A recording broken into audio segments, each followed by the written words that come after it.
स्वागत है सभी का हमारे द्रोणाचार्य क्लासेस बाराबंकी के चैनल पे। मैं हिमांशु कश्यप आपको बताना चाहूँगा कि सीटेट को कितने आसानी से क्रैक कर सकते हैं।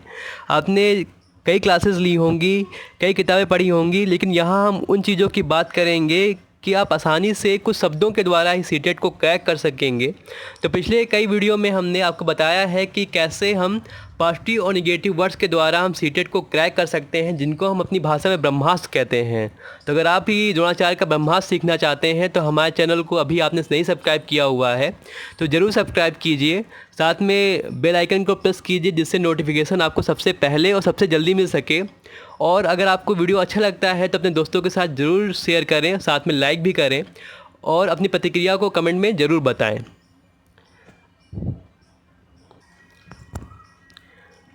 आज हम बात करेंगे बाल विकास की। बाल विकास को पढ़ना काफ़ी आसान है और कठिन भी है। आसान इसलिए है कि उसको समझना काफ़ी आसान है, हम आसान तरीक़ों से उसको समझ सकते हैं, और कठिन इसलिए है क्योंकि उसमें काफ़ी कुछ है। तो हम बात करेंगे कुछ ऐसे शब्दों के माध्यम से, कुछ पॉजिटिव और निगेटिव वर्ड्स के माध्यम से, जिसके द्वारा बाल विकास को आसानी से चुटकियों में हल कर सकते हैं और परीक्षा में 30 में से 30 नंबर भी हासिल कर सकते हैं। तो स्टार्ट करते हैं वीडियो अपना, जिसमें हम बाल विकास के बारे में आपको बताएंगे। वीडियो थोड़ा बड़ा हो सकता है लेकिन आप पूरा वीडियो देखिएगा। अगर आप बीच में जाते हैं तो आपको कोई फ़ायदा नहीं मिलेगा। वीडियो को लास्ट तक देखिएगा, तभी आप फ़ायदा उठा सकेंगे और बाल विकास में 30 में से 30 नंबर भी पा सकेंगे। तो बात करते हैं, शुरुआत करते हैं हम पॉजिटिव वर्ड्स की। पॉजिटिव वर्ड्स क्या होते हैं जानते हैं आप लोग, कि ऐसे वर्ड्स जिनको हम देखकर हम जान सकते हैं कि विकल्प हमारा सही होगा। तो पहला है सर्वांगीण विकास। तो ध्यान दीजिएगा, सर्वांगीण विकास क्या होता है। कभी भी बालकों की विकास की बात होती है तो हमें बालकों का सर्वांगीण विकास करना है। सर्वांगीण का अर्थ होता है जहाँ पे बालकों के सभी विकासों का सम्मिलित रूप हो, चाहे वो चारित्रिक विकास हो, चाहे वो सामाजिक विकास हो, चाहे संज्ञानात्मक विकास हो, चाहे संवेगात्मक विकास हो, है ना, चाहे मानसिक विकास हो, चाहे कोई भी विकास हो। तो अगर हम बात करते हैं सर्वांगीण विकास की, तो इसमें सभी पक्षों को साथ में लेके हम बच्चों का सर्वांगीण विकास करना है। अगला है करके सीखना, या फिर कहें हस्तपरक अनुभव। बच्चा अगर चीज़ों को करके सीखेगा, प्रैक्टिकली सीखेगा, तो अच्छे से सीख सकेगा। हस्तपरक अनुभव मतलब जो भी अनुभव है उसके हाथों में होंगे, हाथ से सीखेगा, प्रैक्टिकल करेगा तो अच्छे से अच्छा वो सीख सकेगा, क्योंकि बच्चा जो चीज़ें खुद करता है उसको आसानी से और बेहतर तरीके से सीखता है। अगला है सम्मान। तो भाई सम्मान चाहे अध्यापक हो चाहे विद्यार्थी हो, सभी के बीच में होना चाहिए। अगर हम बालकों का सम्मान करेंगे तो वो भी हमारा सम्मान करेंगे। हम अपेक्षा करेंगे कि बालक भी अन्य बालकों का सम्मान करे, क्योंकि पॉजिटिविटी इतनी इंपॉर्टेंट चीज़ होती है कि अगर हम पॉजिटिव रहेंगे तो बच्चा भी पॉजिटिव रहेगा, उसके माध्यम से वो सीखेगा। वही बात होगी लगाव की भी, कि अगर हम बच्चों से लगाव रखेंगे तो बच्चा आपसे प्रश्न पूछने के लिए तत्पर रहेगा। भाई अगर मान लीजिए हम खुद खतरनाक टीचर हो जाएंगे, बच्चों को डराएंगे, तो बच्चा क्या होगा, कभी ना कुछ पूछ पाएगा ना ही वहाँ पे वो बोल पाएगा। तो हमेशा बच्चों के बीच में हम लगाव होना ज़रूरी है, जिससे बच्चा आसानी से आपके पास आ सके और अपने प्रश्नों को पूछ सके। अगली बात होती है प्रोत्साहन की। तो काफ़ी इंपॉर्टेंट चीज़ है प्रोत्साहन। प्रोत्साहन को हमें ध्यान देना है कि बच्चों कोई भी कार्य कर रहा है तो बच्चे का हमें प्रोत्साहन देना है। अगर बच्चा हल्की सी भी गलती करता है तो हमें उसको नोटिस नहीं करना है, ध्यान नहीं देना है। हमें ये कहना है कोई बात नहीं बेटा, तुम सुधार करो, तुम बेहतर कर पाओगे, बहुत अच्छा तुम कर रहे हो। अगली बात होती है जिज्ञासा। हम जानते हैं बच्चा जिज्ञासु होता है, तो हमें बच्चे की कभी भी जिज्ञासा को तुरंत शांत नहीं करना है। अगर हम तुरंत शांत कर देंगे तो सीखना बंद कर देगा वो। एग्जाम्पल लेते हैं, अगर बालक आपके सामने एक प्रश्न लेकर आता है तो आप अगर तुरंत उत्तर उसका दे देंगे तो बच्चे की क्या होगी, जिज्ञासा शांत हो जाएगी, उसका सीखना बंद हो जाएगा। तो हम कोशिश करेंगे कि बच्चे से कहेंगे बेटा तुम जाओ थोड़ा ढूंढो जाके किताबों में, इसको मिलेगा तुम्हें इसका उत्तर, अगर नहीं मिलता है तो दोबारा आप हमारे पास आइए। तो ये कुछ थे इंपॉर्टेंट शब्द जिनके माध्यम से हम जान सकते हैं कि अगर विकल्प में ये शब्द आते हैं तो हमारा विकल्प क्या होगा, संभवतः सही होगा।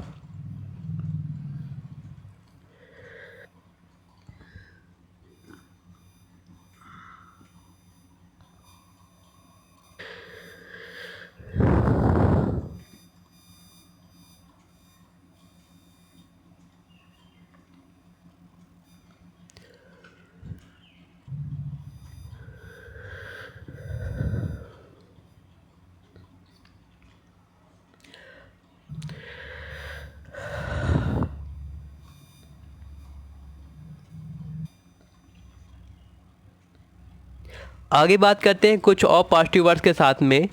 पहला टॉपिक दिया गया है सहयोग और सामाजिक गतिविधियाँ।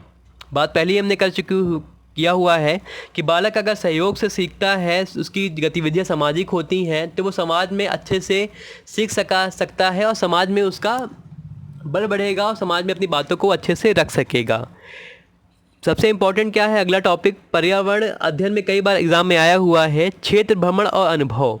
तो बालकों को अगर हमें कुछ सिखाना है तो हम कोशिश करेंगे उसको क्षेत्र भ्रमण की ओर ले जाएं, वो प्रत्यक्ष अनुभव से चीज़ों को आसानी से सीख सकेगा। अगला है अग्रोन्मुखी दृष्टिकोण। तो अग्रोन्मुखी दृष्टिकोण क्या होता है, अगर बालक कोई सीख रहा है, अगर आप उसके गार्जियन हैं या अध्यापक हैं, तो कभी भी हमें उसके साथ सहानुभूतिपूर्वक व्यवहार नहीं करना है। हमें व्यवहार कैसा करना है, हमारा दृष्टिकोण कैसा होगा, अग्रोन्मुखी, है ना, कि उसको हमें सहायता करेंगे कि तुम आगे बढ़ो, है ना, जिससे तुम आगे बेहतर कर सकते हो। अगला है हमें बच्चों के विचार की मान्यता देनी, कभी बच्चों के विचार को अस्वीकार नहीं करना है। अगला है सृजनात्मक क्षमता या सृजनात्मकता। तो सृजनात्मकता की बात होती है क्रिएटिविटी की। बच्चा जितना नवीनता लाएगा चीज़ों में, जितना अधिक से अधिक सोचेगा, उतना वो सृजनात्मक चिंतन कर सकेगा।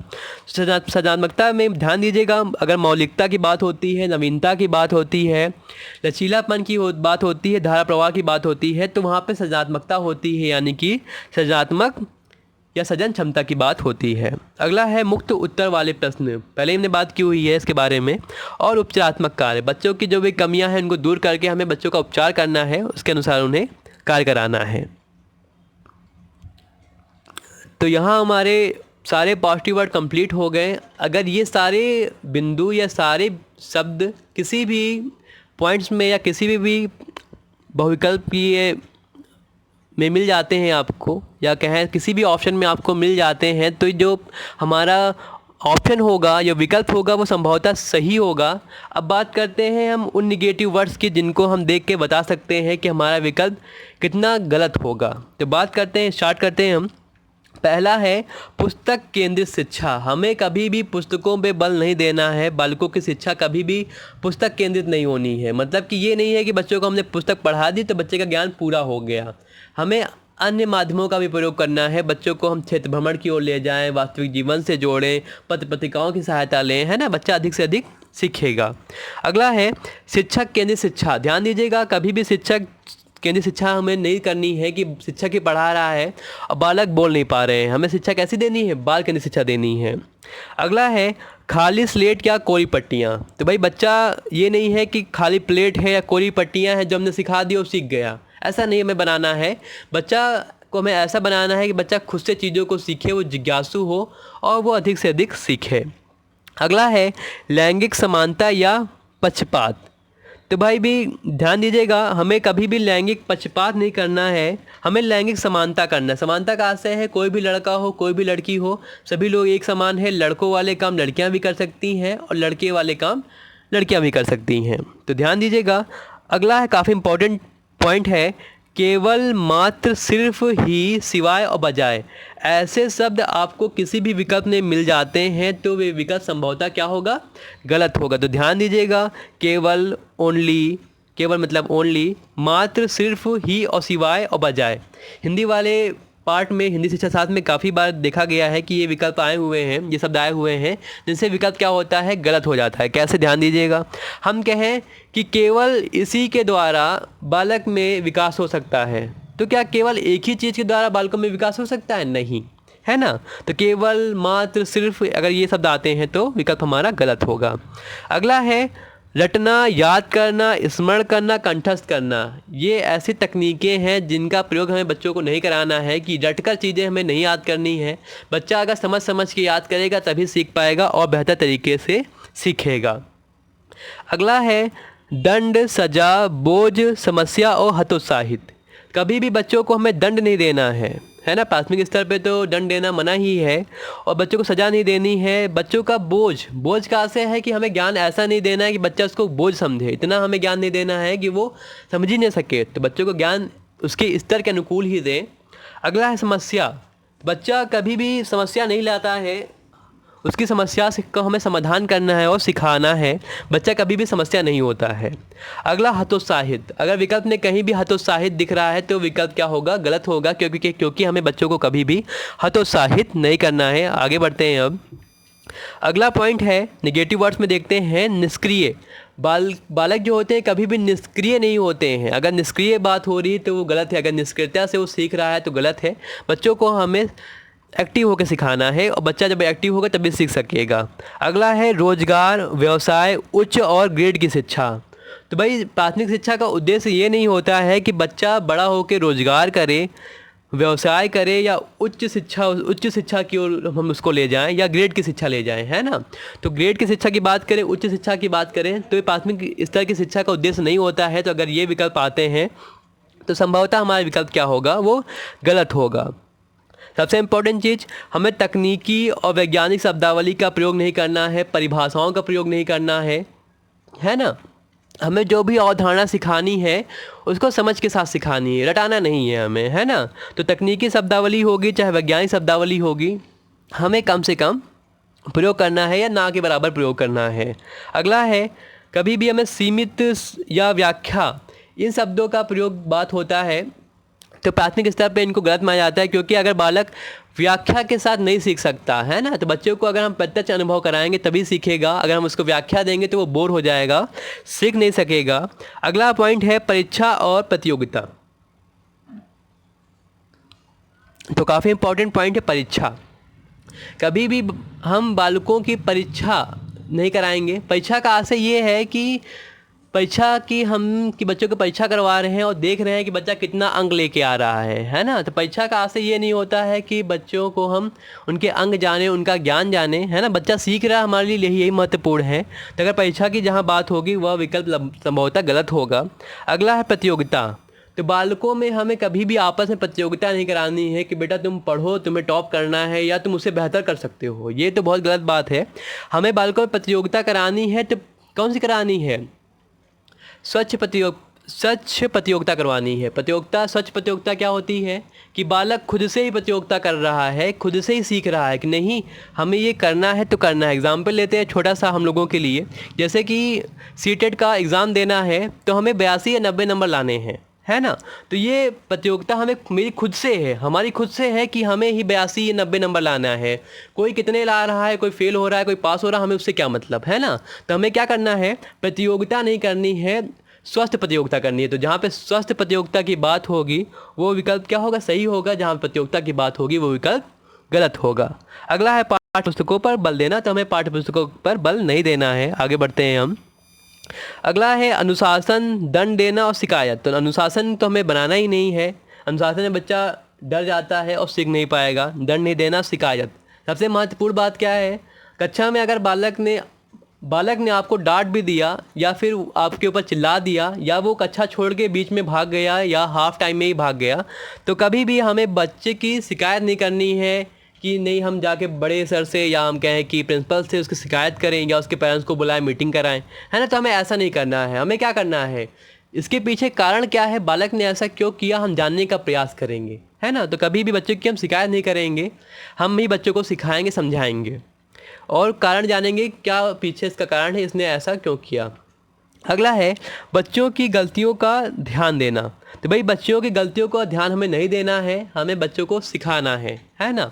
जैसे कि एक बार एग्ज़ाम में क्वेश्चन आया हुआ है कि बच्चा ता वर्ड वाले शब्दों की आवृत्ति सही से नहीं कर पा रहा है, तो हम क्या करेंगे? उस पर ज़्यादा ध्यान नहीं देंगे, बच्चा धीरे धीरे खुद ही सीख जाएगा। अगर हम सिखाएंगे, टोकेंगे, रोकेंगे तो बच्चे को क्या लगेगा? हीन भावना लगेगी कि नहीं हम नहीं सीख पा रहे हैं, सर हमको सिखा रहे हैं, ज़्यादा बोल रहे हैं। तो यहाँ पे हमें ध्यान देना है। अगला है अपेक्षा और उपेक्षा। हमें भी कभी भी बच्चों से आशाएं नहीं करनी है, अपेक्षा नहीं करनी है कि बेटा तुम बड़े हो जाओ, जल्दी से सीख जाओ, तुम्हें ये करना है, तुम्हें क्लास में टॉप करना है ना। हमें बच्चे से कभी भी अपेक्षा नहीं करनी और उपेक्षा तो करनी ही नहीं है कि बेटा तुम तो बेकार हो, तुम कुछ नहीं कर सकते हो, तो हमें ऐसा नहीं बोलना है। अगला है व्याकरण पर बल देना। हिंदी शिक्षा शास्त्र में कई बार एग्जाम में आया हुआ है। हमें व्याकरण पर बल नहीं देना है, हमें क्या करना है? मातृभाषा में सिखाना है बच्चों को, है ना, और समझ के साथ सिखाना है। तकनीकी शब्दावली का प्रयोग नहीं करना है और व्याकरण पर बल तो देना ही नहीं है हमें। अगला है अंक, ग्रेडिंग और रैंकिंग। तो जहाँ पर अंकों की बात होती है, ग्रेडिंग की बात होती है, रैंकिंग की बात होती है, वहाँ नकारात्मक शब्दों की बात होती है। कैसे? ये वर्ड नकारात्मक इसलिए होते हैं क्योंकि हमें बच्चों का ज्ञान का जो मूल्यांकन कर रहे हैं उसका उद्देश्य ये नहीं है कि बच्चे के हम अंक जाने, ग्रेडिंग जाने, उसकी रैंकिंग जाने, नहीं। उसका उद्देश्य ये है कि हम जान सके कि बच्चा कितना सीख रहा है और कितना सीख पाया है, कितनी कमी उसके अंदर रह गई है। अगला है बालक की भाषा को अमान्य करना। सबसे पहले हमें बताया था हमने कि बालकों की भाषा को हमें अमान्य नहीं करना है। जो भी वो मातृभाषा सीख के आ रहे हैं हमें उसको स्वीकार करना है और उसी को सीख के हमें उसी भाषा में हमें सिखाना है। अगला है किसी पर दूसरे की तुलना पर अधिक ध्यान देना। हमने कहा था सभी बालक हमारे लिए एक समान हैं। कभी ऐसा ना हो कि हम एक बालक को दूसरे बालक से तुलना करें, कहें कि वो बेहतर है या वो कमज़ोर है। कभी भी हमें ऐसा नहीं करना है। सभी लोग हमारे लिए एक समान हैं। वही बात होगी तुलना और पक्षपात। हमें तुलना नहीं करनी है, पक्षपात नहीं करना है कि हम लड़कियों पे ज़्यादा ध्यान दे रहे हैं, लड़कों पे कम ध्यान दे रहे हैं, है ना। अगला है दिखावा। कभी भी हमें दिखावा नहीं करना है, वरना हम दिखावा करेंगे तो बच्चा भी वो गलत चीज़ों को सीखेगा। अगला है लिंग भेद करना। हमें लिंग भेद नहीं करना है कि लड़कियां हैं घर के काम करेंगी, लड़का है बाहर के काम करेगा, है ना। ऐसा नहीं है। लड़के भी घर के कार्य कर सकते हैं और लड़कियां भी बाहर के कार्य कर सकती हैं। लड़कियां हैं तो भी कबड्डी सीख सकती हैं और लड़के हैं तो वो भी खो खो सीख सकते हैं। हमें लिंग भेद कभी नहीं करना है।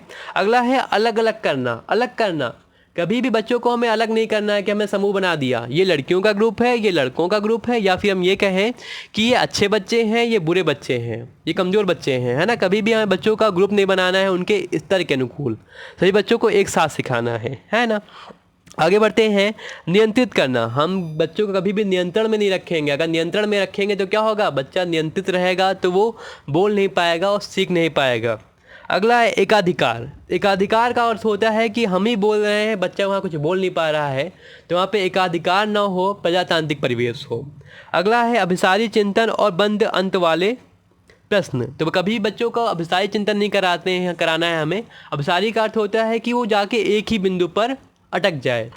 जैसे कि एक छोटा सा प्रश्न लेते हैं हम कि वर्तमान में भारत की राजधानी क्या है, तो हम कहेंगे नई दिल्ली। इसका कोई अलग विकल्प होगा, कोई दूसरा उत्तर होगा? नहीं होगा, है ना। हम कहें कि 10 गुणे 2 क्या होगा, तो भाई 10 गुणे 2 कितना होगा, 20 होगा। तो एक ही आंसर आ गया, है ना। तो ये क्या है, बंद अंत वाले प्रश्न, जिसका उत्तर क्या होता है, एक होता है जो सीमित ज्ञान पर या एक ही बिंदु पर बल देते हैं। हमें ऐसे शब्दों का प्रयोग नहीं करना है या ऐसे प्रश्नों का प्रयोग हमें नहीं करना है।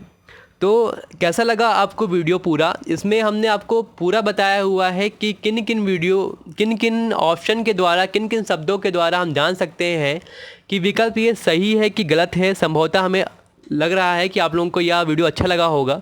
तो अगर आपको वीडियो ये अच्छा लगता है तो ज़रूर लाइक करें। अपनी प्रतिक्रिया को कमेंट में ज़रूर बताएं, क्योंकि आप अगर कमेंट करेंगे तभी हम जान पाएंगे कि आपको ये विकल्प या वीडियो कैसा लगा है। साथ में अच्छा लगा है तो दोस्तों को शेयर ज़रूर करें, और साथ में अगर आपने अभी भी सब्सक्राइब नहीं किया हो तो ज़रूर सब्सक्राइब करें। और दूसरी इंपॉर्टेंट बात, अगर आप और बेहतर तैयारी करना चाहते हैं और अच्छे से करना चाहते हैं तो साथ में आप हमारे नोट्स भी ले सकते हैं। नोट्स के लिए डिस्क्रिप्शन ग्रुप लिंक में दिया गया है, लिंक से आप नोट्स का लिंक पा सकते हैं। साथ में जो भी ये हमने आज सिखाया आपको, इसका आपको PDF चाहिए तो आप हमारे लिंक से टेलीग्राम से भी जुड़ सकते हैं, आप हमें व्हाट्सएप भी कर सकते हैं। तो आज के लिए इतना ही, धन्यवाद। अगली वीडियो में हम और अलग विषयों की बात करेंगे, कुछ ऐसे ही पॉजिटिव नेगेटिव वर्ड्स के माध्यम से सीटेट को क्रैक करने की। तो हमसे जुड़े रहिए और वीडियो को अधिक से अधिक शेयर कीजिए। आज के लिए इतना ही, धन्यवाद।